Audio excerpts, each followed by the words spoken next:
예, 우리 하나님께 영광을 돌립니다. 사람이 AI를 만들었는데 이 AI가 또 우리를 바꾸는 세상, 또 사람이 AI를 만든 목적과 정반대가 되는 세상이 될 수도 있겠다. 이런 이야기들을 듣게 되어집니다. AI가 이제 장단점이 뭐 어느 것이나 그렇지만 있는 거죠. 장점은 굉장히 편리하고 신속하더라고요. 이제 필리핀에 가서 설교를 하는데 통역 선교를 하면 그러면 이제 조금 리듬도 많이 끊기고 그래가지고 영어 설교를 하면 좋겠다는 생각이 들어서 챗 GPT에 대해 이제 원고를 넣고 한번 번역을 부탁해 봤습니다. 그랬더니 뭐 10초, 20초 만에 쫙 나오더라고요.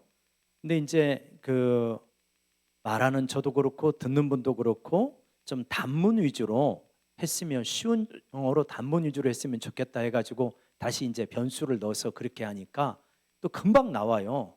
근데 이상하게 페이지 수가 줄어들었어요. 그래서 왜 그런가 했더니 건너뛰어버린 거를, 조금 어려운 데는 건너뛰어버렸어요. 그래갖고 이제 다른 또 번역기에 돌려봤어요. 그래갖고 다른 번역기를 돌려봤는데 이거는 이제 직역식으로 쭉 돼 있어요. 그러니까 쭉 그렇게 하는데 갑자기 영어 그 원고에 하이스피드가 나와요. 내가 하이스피드를 말한 적이 없는데 하고 봤더니 그게 뭐냐면 대속이에요. 빠른 속도를 하이스피드로 한 거야. 대속이 뭐예요? 영어로는 워터먼트거든요. 근데 얘가 아직은 좀 멍청하셔가지고 그래가지고 이거를 하이스피드로 한 거예요. 그래갖고 야, 이거 진짜 조심해야 되겠구나. 아직은 지금 이 정도 수준이구나. 근데 이제 일상적인 대화는 굉장히 잘 번역을 하더라고요. 그래서 얼마나 편한지 몰라요. 옛날에 우리 집사님이 한번 해주실 때 며칠 걸렸거든요. 그 집사님도 퇴근하고 와가지고 막 그거 하시느라고 낑낑대면서 했는데, 이제는 아쉬운 소리 할 필요가 없어요. 그냥 딱 넣어놓고 치니까 10초면 나와요. 얼마나 편합니까? 그런데 편한 것만 있는 게 아니잖아요. 부정적인 측면이 분명히 있단 말이에요. 여러 가지가 있는데 인간이 주도권을 자꾸 AI에게 맡기 시작합니다. 어디에서? 특별히 전쟁터에서 AI한테 맡기는데, 최근에 이스라엘과 하마스, 러시아하고 우크라이나 전쟁터에 이러한 드론도 많이 사용되어지고 이제 그러는데 AI 이 기술이 많이 사용이 되어지더만요. 그래가지고 어떻게 되냐면 옛날에는 하마스에 이게 평범한 팔레스타인 사람인지 아니면 하마스 간부인지를 이제 이스라엘이나 혹은 미국의 정보기관에서 안면을 인식해가지고 분별을 하면 시간이 오래 걸렸대요. 근데 지금은 사진을 찍어가지고 탁 넣으면 금방 분별이 되는 거예요. 시간이 얼마나 빨라졌는지 모른대요. 그런데 네가 분별해가지고 폭격을 해. 이렇게 이제 명령을, 체계를 만들어 놓으니까 어떻게 하냐면 이게 안면 인식 기술이, 그러니까 평범한 사람인지 하마스 간부인지를 아는 이 인식 기술의 이 성공률이 어느 정도 되냐면 90% 정도 된다고 그러네요. 그러니까 10%는 틀릴 수 있는 거예요. 근데 사람은 주저합니다. 90%대 10이면 10%가 잘못되면 안 되지 하고 사람은 굉장히 주저하는데 얘는 주저함이 없다는 거예요. 그래가지고 90%의 확률을 가지고 저 녀석이 저 집에 들어갔네, A 블럭에 A-라는 집에 들어갔네. 그래가지고 거기다가 이제 폭격 명령을 따라가지고 폭탄이 떨어지는 거예요. 근데 AI는 또 경제성이 굉장히 중요하기 때문에 거기를 넣어놨기 때문에 그 비싼 미사일이 가서 땅 때리는 게 아니라 재래식 폭탄을 갖다가 그 블록을 그냥 꽝 때려버린다는 거예요. 그래갖고 많은 사람이 죽게 되는 거예요. 그러면 우리 사람들은, 우리 군인 장교들이나 이러한 또 국방장관이나 대통령은 이런 일이 생긴 것에 대해서 굉장히 힘들어하기 때문에 그런 일이 생기지 않도록 주저주저하는 것이 많잖아요. 얘는 주저함 없이 꽝 때려버린다는 거예요. 그리고 이게 미국에서 이제 전략 시뮬레이션을 했다네요. 상대 국가의 관계 속에서 이 전쟁의 긴급한 결정들을 굉장히 빨리 내려야 되잖아요. 이런 가운데서 시뮬레이션 해가지고 적국과의 관계 속에서 우리가 패하지 않고 이기려면 어떤 전략을 세우냐, 어떤 선택을 하겠냐 했더니 그 AI가 선호하는 전략이 뭐냐면 핵무기 사용이래요. 핵무기를 사용하면 굉장히 빠르게 상대방을 제압할 수 있다고 해가지고 이거를 굉장히 선호한다 그러네요. 경제성과 적을 박멸하는. 근데 인간은 그렇게 못합니다. 아까 10%에게 인간이 끌리듯이 이걸 사용하면 우리가 공멸해. 그러는데 AI는 우리라는 말이 없는 거예요. 이 적을 물리치는 데만 관심이 있고 경제적으로 빨리 신속하게 물리치는 데만 관심이 있기 때문에 이런 부분에 어려움이 있을 수 있다. 이런 이제 이야기를 시사 토론 프로그램에서 들으면서, 야, 우리가 AI를 만든 것은 선한 의도를 가지고 만들었는데 그 선한 의도가 정반대의 결과를 오히려 가져올 수도 있겠구나. 이런 두려움이 느껴지더라고요. 우리와 A와의 관계를 조금 유비시켜서 적용해 보면 맞는 것도 안 맞는 것도 있지만 하나님과 우리의 관계도 연결돼서 생각할 수 있는 부분이 굉장히 많습니다. 하나님은 우리를 선한 의도를 가지고 만드시고 이 세상을 선한 세상이 되도록 만들었는데 지금 현재 이 세상이 하나님 앞에 보이는 모습은 마치 AI가 인간에게 위협이 되듯이 이 우리가 하나님께 위협이 되지는 않지만 하나님이 원하신 것과 다른 방향으로 자꾸 세상을 끌어갈 수 있는 것이구나. 이런 부분을 우리가 많이 보게 되어지죠. 그래서 우리가 한 2달 동안 한 2달 정도 된 것 같아요. 하나님의 선하심 그리고 복음과 율법에 대해서 계속해서 연관해 가지고 이렇게 말씀을 하고 있는데 오늘 다시 한번 하나님의 선하심, 우리 프랭카드도 필리핀에 가는 프랭카드도 굿니스 오브 갓이라고 해서 하나님의 선하심을 우리 마음속에 충만하게 채워서 선교의 현장으로 나가자라고 하는 부분이었는데요. 또 그러한 차원에서 하나님의 선하심을 다시 한번 깨닫는 그러한 시간이 되었으면 좋겠다. 이런 마음으로 말씀을 준비했습니다. 여러분, 우리가 진짜 하나님의 선하심을 알고 믿고 신뢰하게 될 때 신앙생활은 굉장히 달라집니다.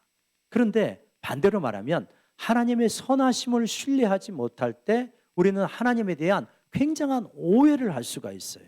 그러면서 하나님이 좋으신 하나님을 오해하기 때문에 신앙생활이 기쁨도 없고 억지로 하고 끌려가는 신앙생활이 얼마든지 될 수 있다.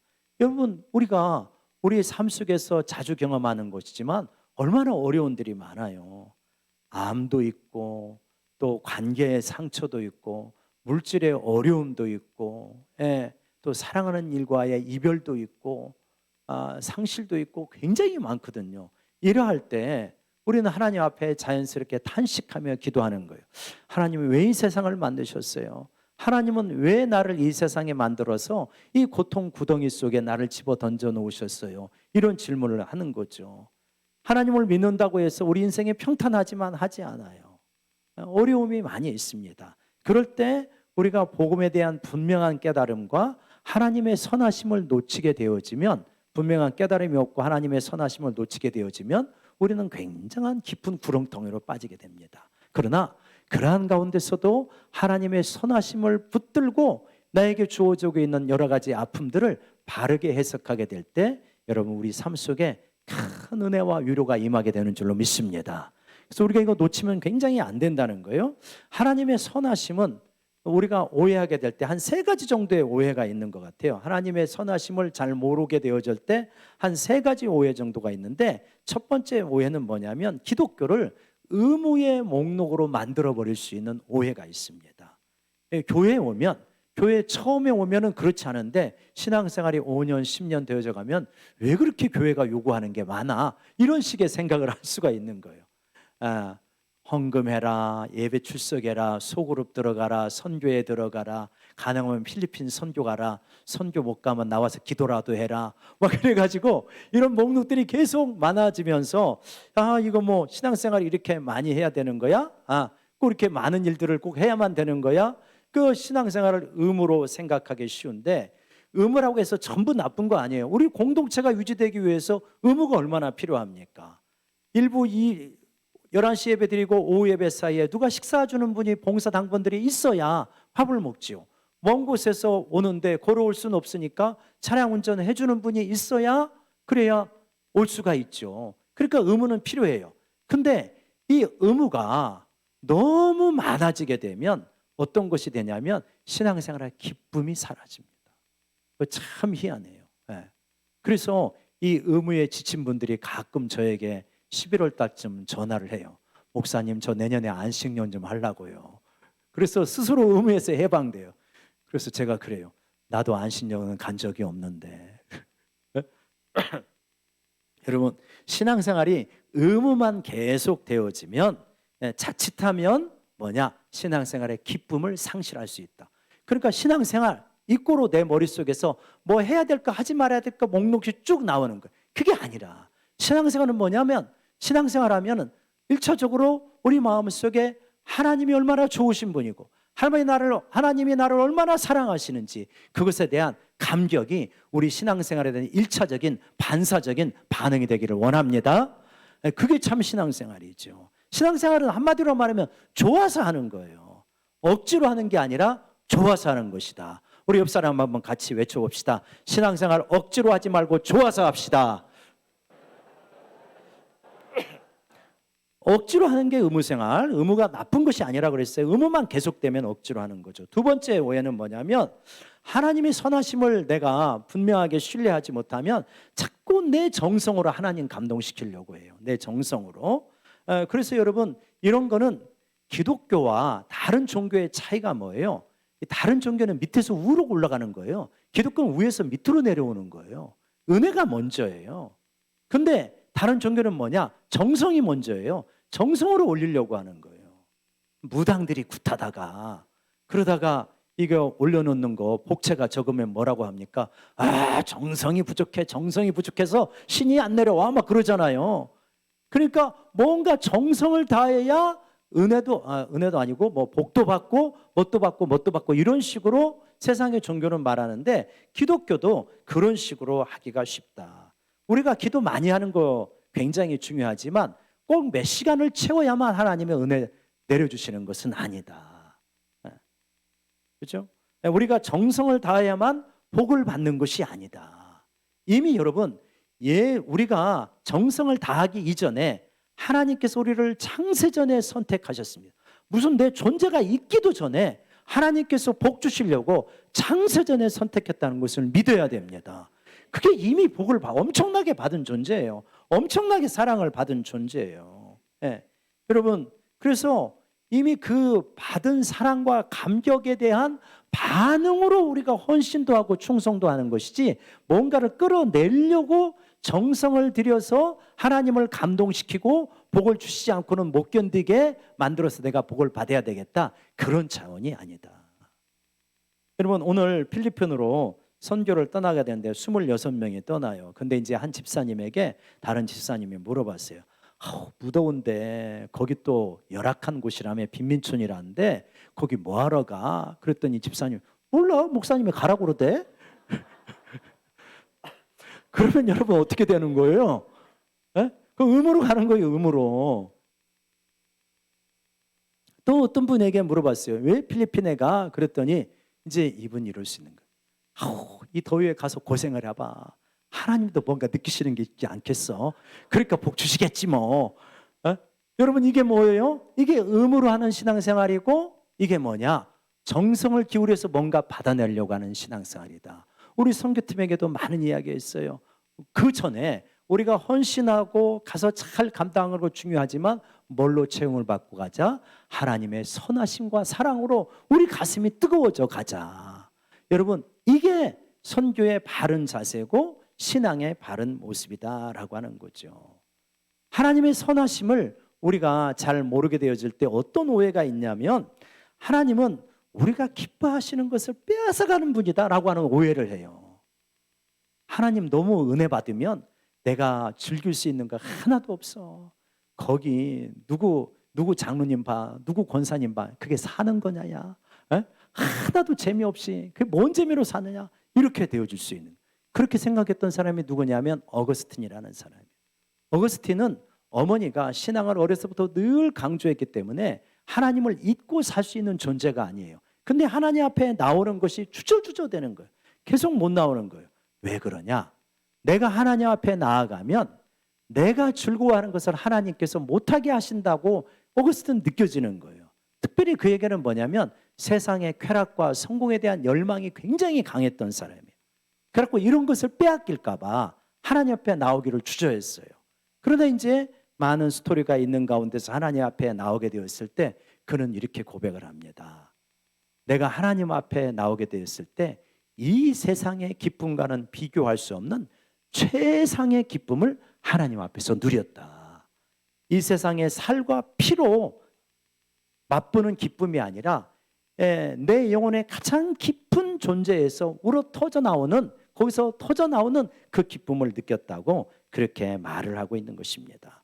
오스틴의 이러한 고백을 보면서 우리도 질문해야 돼요. 어떤 질문을 해야 되냐면 우리에게, 진짜 우리에게, 신앙생활하는 우리에게 하나님 존재 자체가 최상의 기쁨이 되고 있는가? 여러분, 이 질문 끝까지 신앙생활하는 동안에 씨름하시며 여러분 안에서 이 해답을 찾으시기를 바랍니다. 그래요, 하나님만이 내게 최상의 기쁨이 되는 거예요. 세상의 돈과 물질과 여러 가지 성공과 쾌락, 이런 것이 전부 나쁘다는 게 아니라 최상의 기쁨은 안 돼요. 그런 것은 자칫하면 우상이 될 수 있는 거예요. 그래서 여러분, 우리는 하나님이 내게 최상의 기쁨이 되어지는데 그것이 억지로 깨닫는 것이 아니라 하나님의 선하심을 잘 생각하고 하나님의 선하심 가운데서 성경을 읽어가고 예배를 드리게 되면 이게 느껴져요. 그냥 내가 억지로 느끼는 게 아니라 차를 타고 찬양을 하면서도 너무 행복한 거예요. 하나님 때문에. 하나님 너무 좋아요. 하나님 너무 감사해요. 나를 뭐라고 이렇게 사랑하시는, 이 반응이 그냥 나오게 되어지는 거예요. 당위로, 음으로 나오는 게 아니라 진짜 이 속에서 터져 나오는 그 기쁨을 우리가 다 누리고 하나님의 선하심을 더 강하게 붙들기를 원합니다. 하나님이 선하시다는 것을 정말 우리가 창조를 통해서 한번 살펴보도록 하겠는데요. 오늘 우리가 읽었던 136편 1절부터 시작해가지고 9절까지는 창조를 통하여서 하나님께서 얼마나 하나님의 선하심과 인자하심을 많이 보여주셨는가 하는 것들을 쭉 말씀하고 있는데요. 여러분, 우리가 인생에 어려움이 있고 환난이 있을 때 굉장히 어려워할 때가 많아요. 그런데 또 내가 무엇을 위해 살아야 되는지 그거를 힘들어할 때도 많아요. 그런데 여러분, 이 세상이 왜 창조되었는지, 인간이 왜 창조되었는지를 알면 방황이 멈추게 되어집니다. 이 마이크가 자기가 왜 만들어졌는지를 알게 하는 그러한 의식이 있다면, 나는 이 강연자의 소리를 확대하는 기능을 가지고 이 세상에 온 거구나, 그것만 잘하면 되는 거예요. 여러분, 내 상황 자체가 힘들면 도대체 나는 무엇을 위해 살아가고 어떻게 살아가야 되는지 헷갈릴 때가 많아요. 이거는 청소년, 청년들만 고민하는 것이 아니라 중년, 장년, 노년이 돼도 마찬가지예요. 내가 창조된 목적과 이 세상에 창조된 목적, 그리고 이 세상의 역사는 여러 고비를 거쳐서 결국 무엇을 향해 가는가, 이거를 분명히 알게 될 때 지금 이 자리에 의미가 나오게 돼요. 그러니까 이 자리의 의미는 여기서만 봐가지고는 몰라요. 우리가 어떻게 할 수 있냐? 여러분, 중고등학교 시절, 대학교 시절의 참 의미는 언제 알아요? 나이가 들어서 그때 알아요. 그때 이런 거를 했어야 되는구나. 그 시절에는 희한하게 잘 몰라요. 지나놓고 보면 알아요. 그래서 인생의 마무리하는 순간에 그때 그런 의미가 있었구나 하는 걸 알 수 있잖아요. 마찬가지예요. 우리가 지금 이 시대의 의미를 어떻게 알 수 있느냐? 여기서 어떤 의미를 가지고 살아가야 되는 거 언제 알 수 있냐면 영원의 차원에서, 세상의 종말의 차원에서 지금 여기를 보면 잘 알 수 있어요. 이 인류의 역사 어떻게 끝나는 겁니까? 어떻게 끝나는 거죠? 천국에서 하나님 보좌 앞에서 구원받은 성도들이 하나님께 영광을 돌리며 새로운 세상으로 이제 들어가면서 이 지구의 인류의 역사는 끝나게 되어집니다. 그게 인류 역사가 가는 길이에요. 그렇죠? 그러면 그 속에서 나는 어떠한 삶을 살 것인가 하는 것이 분명해지는 거예요. 이 세상의 종말을 깨닫게 되어질 때, 내가 무슨 목적을 가지고 만들어졌는지를 알게 되어질 때, 하나님이 어떤 의도를 가지고 세상을 만드시고 나를 만들었는지를 알게 되어질 때 내 인생의 목적과 방향성이 분명하게 정해진다. 그러면 하나님이 어떤 의도를 가지고 창조하셨을까요? 그 전에 하나님이 창조하시기 전에 무엇을 하고 계셨을까? 우리가 생각해 보면 여러분, 하나님께서는 삼위일체 하나님으로 계시는데 삼위일체라는 말은 웨스트민스터 신앙 고백에 이렇게 나와 있어요. 한번 읽어보드릴게요. 하나이신 신성 안에 세 분이 계시니 그분들의 본질과 능력과 영원성은 하나이며 세 분은 성부 하나님, 성자 하나님, 성령 하나님이시다. 우리 세 분은 알잖아요. 성부, 성자, 성령이시고 그분은 뭐냐면 신성, 하나이신 신성 안에 세 분이 계시는데 본질, 능력, 영원성은 하나이다. 이렇게 되고 있어요. 좀 어렵긴 하지만 자, 세 분이 계신다고 했어요. 세 하나님이 아니고요. 세 분, 세 인격이 계신다는. 근데 그분이 하나이세요. 그래서 우리가 그거를 삼위일체다 이렇게 말하고 있는 거죠. 그러면 삼위일체로 계신 하나님은 쓸쓸하게 계셨을까? 무료하게 계셨을까? 어떻게 계셨을까? 우리가요, 요한복음 17장 예수님께서 대제사장적인 기도를 잡히시기 전날 밤에 제자들을 위해서 하는 기도가 있어요. 요한복음 17장 1절에 보면 예수님께서 이렇게 말씀하십니다. 한번 같이 읽어볼까요? 시작. 예수께서 아버지여 때가 이르렀사오니 아들을 영화롭게 하사 아들로 아버지를 영화롭게 하옵소서. 그래서 아버지께서 아들을 영화롭게 해달라고 하고 아들이 영화롭게 되어서 아버지를 영광스럽게 해달라고 그렇게 기도하고 계시잖아요. 그런데 이것은 처음 예수님이 가지고 계신 것이 아니에요. 5절을 보면 이거는 원래 예수님이 가지고 계신 거였어요. 5절 같이 읽어봅시다. 시작. 아버지여 창세전에 내가 아버지와 함께 가졌던 영화로서 지금도 아버지와 함께 나를 영화롭게 하옵소서. 여러분, 예수님께서 창세전에 하나님 아버지와 성부 하나님과 함께 가졌던 영화가 있다는 거예요. 그러니까 창세전에 이미 영광스러우신 분이에요.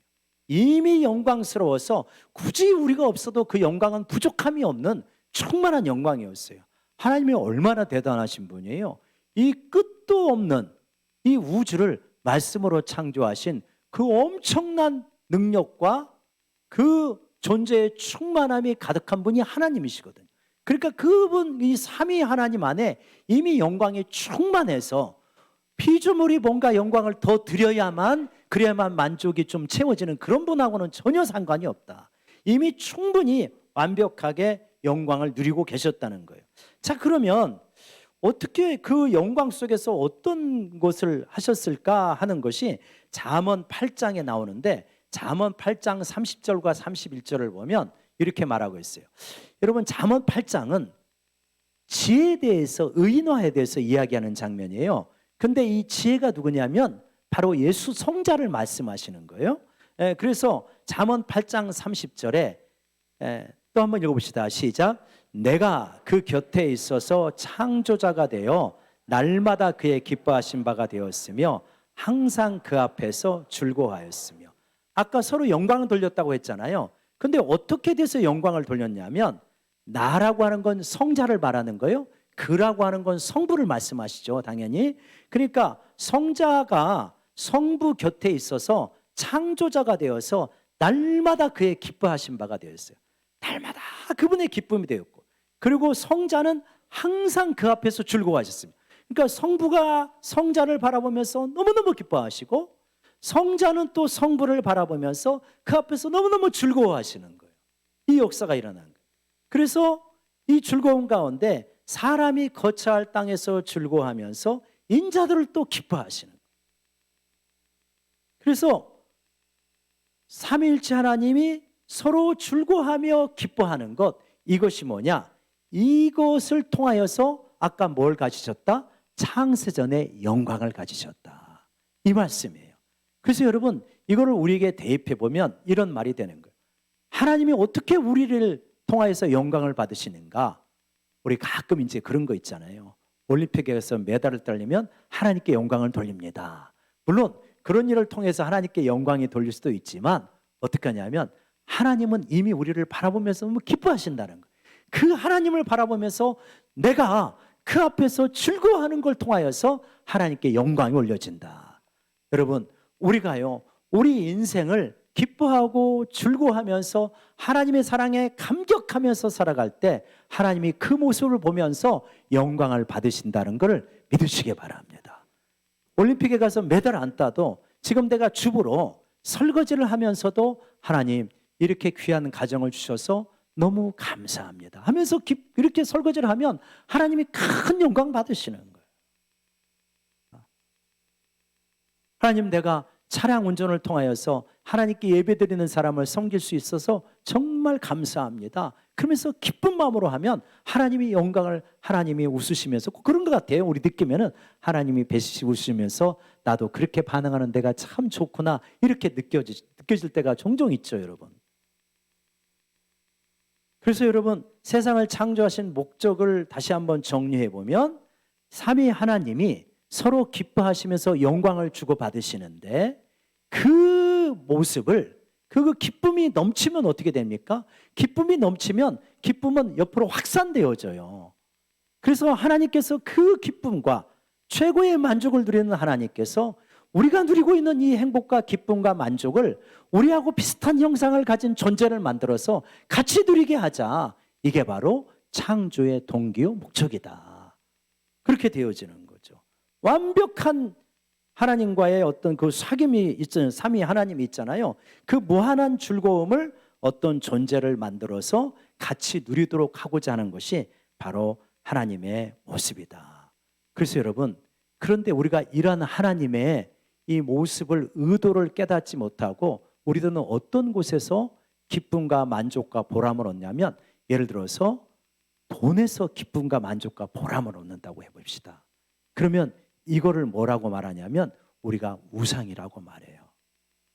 돈도 성공도 혹은 여러 가지 쾌락도 이런 것들도 다 하나님께서 피조하신 것인데, 창조하신 이거를 통하여서 우리가 창조주보다 이것들을 더 떠받들고 이것이 있으면 살맛이 나고 이것이 없으면 살맛이 하나도 없어지는 것, 이게 뭐냐?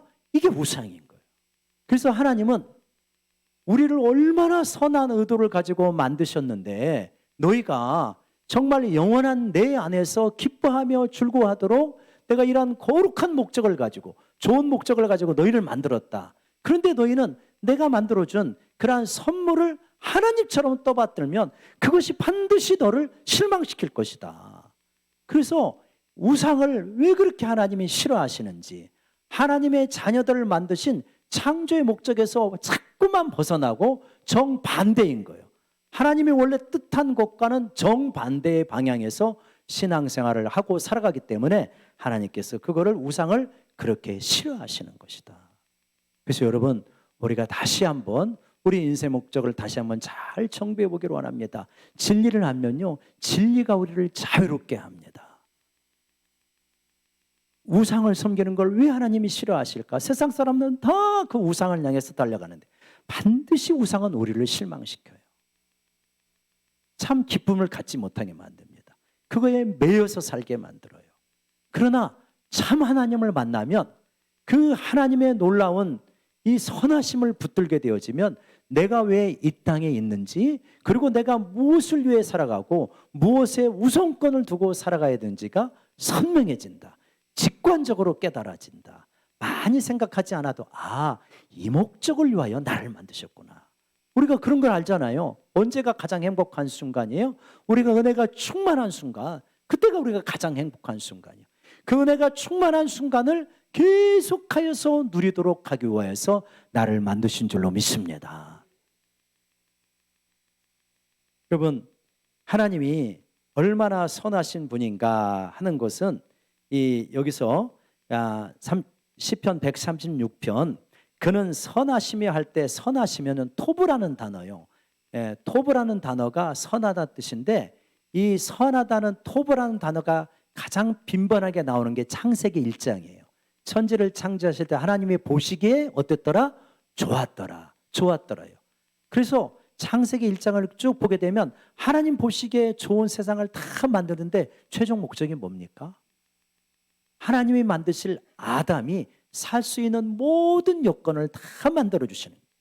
먹거리, 볼거리, 음악, 미술, 과학 재료, 혹은 아무튼 우리 인생에 필요한 모든 것을 완벽하게 다 세팅해 놓으시고 아담을 만드시고 보시기에 심히 좋았더라. 이렇게 되어지는 거예요. 제가 잊지 못하는 장면이 있는데 처음에 이제 서울에 오게 되었을 때 와가지고 이제 방을 얻고 이제 그랬을 때 아버지가 저를 데리고 시장에 갔어요. 시장에 가가지고 중고 가구점에 가가지고 두 가지를 사주고 가셨어요. 그게 뭐냐면 책장에 딸린 녹색 책상 그리고 14인치 요만한 그 텔레비전 있잖아요. 그거를 사주고 가셨어요. 그게 이제 가끔 제 머릿속에 떠오르는 장면이에요.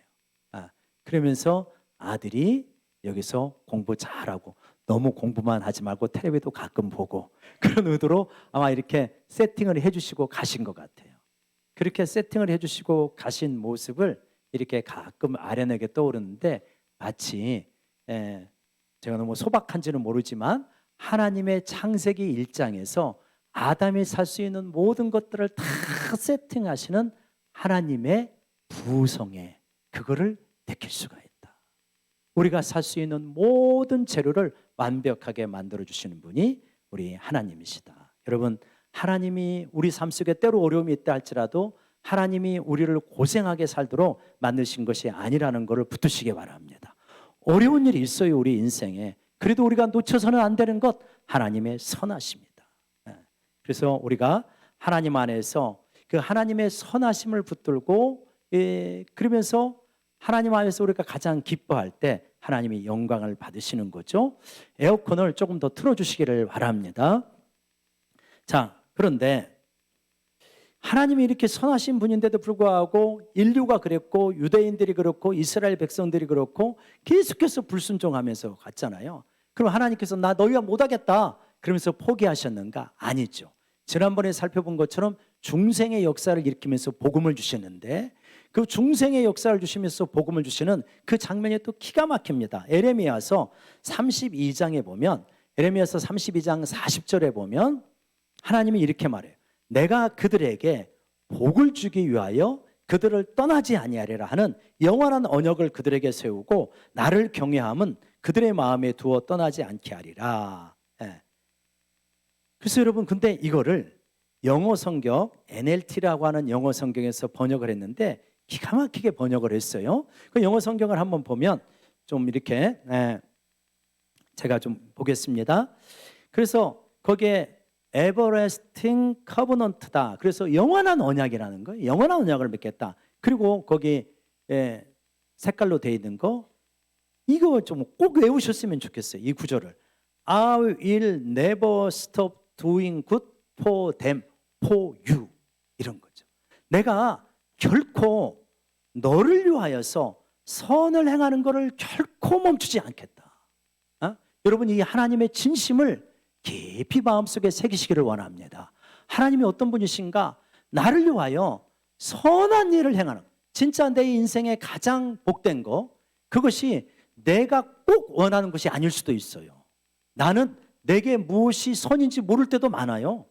옛날에 살아왔던 걸 보면 진짜 선하지 않은 것을 원했구나 이런 적이 많잖아요. 그러니까 하나님은 진짜 선을 우리에게 주셔요. 그런데 그 뭐냐면 하나님은 우리를 위하여 선한 일을 행하는 것을 결코 멈추지 않고 영원부터 영원까지 너에게 선을 베풀 거야. 여러분 이걸 믿으시기 바랍니다. 그렇구나. 영원부터 영원까지 선을 베푸시는구나. 그래가지고 어떻게 하냐면 I will put a desire, 네 속에다가 네 마음속에 어떤 열망을 불어넣겠대요. 열망. 하나님을 예배하지 않고는 견딜 수 없는. 왜요? 왜 하나님을 예배하지 않고는 견딜 수 없는 거예요? 하나님의 선하심을 늘 체험하기 때문에 하나님 내가 뭐라고 이렇게 나에게 은혜를 베풀어 주시는 거예요? 나는 일생에 하나님께 예배만 드리며 살고 싶습니다. 이 마음을 만들어 주시겠다는 거. 그게 하나님의 새 언약입니다. 그게 중생이에요. 내가 이 마음을 너희 속에 만들고 말 거야. 근데 우리를 인격적으로 다루시면서 그래서 이게 얼마 걸리냐면 평생 걸리는 이게. 자꾸만 하나님을 등지고 가기 때문에 시행착오가 하고 아프고 다시 돌아오고 또 조금 가는 것 같다가 또 넘어지고 다시 돌아오고 막 이러면서 차츰차츰 깨달아가는. 그래서 야 하나님께서 내 일생에 이렇게 선한 일을 그치지 않으면서 행하시는구나. 여러분, 우리가 하나님 앞에서 시큰둥하지 말고 하나님께서 선을 행하신다는 것을 믿고 내 인생에 어떤 일이 생긴다 할지라도 선한 것을 준비하고 계시고 오늘도 베푸신다는 걸 믿으시기 바랍니다. 여러분, 그래요. 예배 끝나고 오후 예배 드리고 또 집에 가잖아요. 또 우리 선교단들은 선교를 가잖아요. 하나님의 선하심에 확신이 없으면 걱정이 많아요. 선교 가서 무슨 일 없어야 될 텐데, 아픈 사람 없어야 될 텐데 자꾸만 걱정을 하는 거예요. 하나님의 선하심을 확신하면 하나님은 우리와 함께 하시고 우리를 위하여서 놀라운 계획을 가지고 우리 앞에 이미 천사들을 파송하셨다. 이미 거기서 하고 계신다. 내 자녀가 이제 대학에 들어가는데, 직장에 들어가는데 요새 세상이 얼마나 살기 힘들다는데 괜찮으려나. 하나님의 선하심을 확신하면 나에게 선하신 하나님은 내 자녀에도 선하시게 가장 선한 것들을 예비하고 있다 믿으시기 바랍니다. 그러면서 그 믿음을 가지고 인생을 해석해 가는 거예요. 그리고 그거를 신뢰를 가지고 우리가 하나하나를 선택해 가는 거예요. 그러면 하나님께서 우리를 이끌어 가시는 거예요. 놀라운 곳으로 우리를 성장시켜 가시고 이끌어 가신다. 여러분, 이 선하심을 우리가 붙들고 나아가는데 그것이 뭐냐? 그게 이 인자하심하고도 연결되어 있어요. 우리가 아까 I will never stop doing good for you라고 했는데 그게 하나님의 인자하심이에요. 인자하심. 인자하심은 원어로는 뭐라고 그러냐면 헤세드라고 해요. 헤세드. 헤세드는 뭐냐? 자격이 없는 자에게 베풀어 주시는 사랑을 헤세드라고 그래요. 우리가 은혜라는 말로 번역이 많이 됐죠. 그래서 자격이 없어요. 이렇게 하나님 앞에 나를 위하여서 날마다 선한 것을 예비하시고 주시는 그 자격이 우리에게 있는 게 아닙니다. 그런데 하나님께서 그렇게 베풀어 주셔요. 여러분 어때요? 여러분 지금까지 이렇게 한 2달 동안 하나님의 선하심과 복음과 율법에 대해서 쭉 이야기를 하면서 하나님이 이렇게 좋으신 분이구나, 좋으신 분이시네 라고 하는 것을 깨닫기도 하면서 감격하기도 하고 그랬지만 내가 그 동안에 이렇게 참 하나님 앞에 부끄러움 없이 살아왔다 이렇게 말씀하신 분도 있겠지만 그렇지 않은 면도 많이 있을 거예요. 또 넘어지고 또 좌절하고 나는 안 되는가 봐. 아무리 말씀이 좋으면 뭐해. 하나님의 선하시면 뭐해. 나는 안 되는 것 같아. 다른 사람은 될지 모르지만 여러분 이때 우리가 의지해야 되는 것은 하나님의 인자하심입니다. 하나님의 인자하심. 하나님이 끝까지 우리에 대해서 기회를 주시는 거예요. 왜 우리는 이 땅에 숨쉬며 살아갈까? 지금 내 또래에 이미 떠난 사람도 있는데 왜 우리는 이 땅에서 숨쉬며 아직까지 살아가고 있을까? 어떤 분은 사명을 감당하기 위해서라고 그래요. 그 말도 맞는 것 같아요. 그런데 하나님의 인자하심의 기준으로 생각해 보면 하나님께서 계속하여서 기회를 주고 계신다. 회개의 기회, 새로워질 기회, 중생의 기회를 주시면서 영원한 하나님 나라에 합당한 믿음과 인격을 가지고 오라고 하나님께서 기회를 주시는 줄로 믿습니다. 얼마나 그게 감사한지 몰라요. 인자하심이 영원해요. 언제까지 기회를 주셔요? 죽기 일보 직전까지 기회를 주시는 분이 하나님이시다. 그래서 여러분 우리가 넘어질 때는 속상하고 실패했을 때는 좌절하고 내 뜻대로 안 될 때는 낙심하기도 하지만 그럴 때마다 끊이지 않는 하나님의 사랑, 영원한 인자를 의지하기를 바랍니다. 아무리 내가 연약하고 부족하다 할지라도 비천한 가운데서 우리를 기억해 주신대요. 시편 136편 23절 한번 보실래요? 23절에 보면 우리를 비천한 가운데서도 기억해 주신 이에게 감사하라. 그 인자하심이 영원하미로다. 이사야서는 지렁이 같은 너 야곱아 이렇게 말씀하시. 지렁이 같고 비천한데 그러면 버리시냐? 세상은 버립니다. 세상 사람들은 버려요. 근데 하나님은 오히려 그들을 더 긍휼히 여기시고 붙들어 주시오. 왜냐? 그들의 마음은 하나님 외에는 소망이 없기 때문에, 비천한 가운데는 하나님 외에는 소망이 없기 때문에 하나님만 붙들게 되어지고, 그럴 때 하나님의 인자함은 식지 않고 우리 가운데 영원히 흘러 들어오는 줄로 믿습니다. 여러분, 세상에 여러 가지 뉴스를 보면 우리 마음 답답해져요. 힘들어져요. 속상해져요. 그럴 때마다 눈을 들어 하나님의 선하심과 인자하심을 바라봐야 됩니다.